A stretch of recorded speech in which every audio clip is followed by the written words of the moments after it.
my dear Alona, from the moment you sat down across the table from me, I knew that you were special. Today, surrounded by our family and friends, I stand here in awe of the love and friendship that we share. I promise to be your faithful partner to support you in your dreams and stand by your side to all of life's adventures. Sa bawat pagsubok ay magkahawak kamay, walang bibitaw sa pag-alalay. Maasahan mong ako'y laging aagapay sa lahat ng desisyon mo sa buhay. Wala akong ibang dalangin, kundi ang maging tapat ka sa akin, upang hindi para maging hangin ang sumpaan ng kasal natin. You don't need to say anything. Just being together, even though you're quiet, you already know kung anong kailangan ng tao minamahal mo. Yan ang magkamukha. No need to say the word.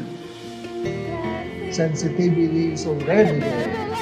Masaya kayo at alam ninyo kung sino ang tao pinakasalan. Alay sa'yo itong tula, hindi ito isang babala. Pagkat buong pagmamahal ang dala-dala na kahit kailanman ay hindi mawawala. Mahal kita, Mr. Tan. Ay, Salin! Kumars! And of course,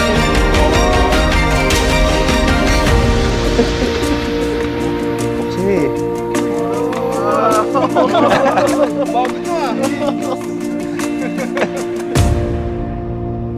sa 6 na taong nakilala kita, puso ko'y lalong napamahal sa'yo, Sinta. Ang pagmamahal mo ay kitang-kita, hindi mahahilin tulad sa singkit mong mata. Ngayon tayo ikakasal na, pangakong magiging mabait na. At mas mamahalin ka kahit na matanda na, pagkat tayong dalaway panghabang buhay na.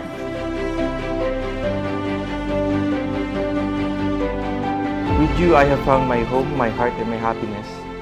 And I am thankful for the love that you have brought into my life, and I vow to nurture it always.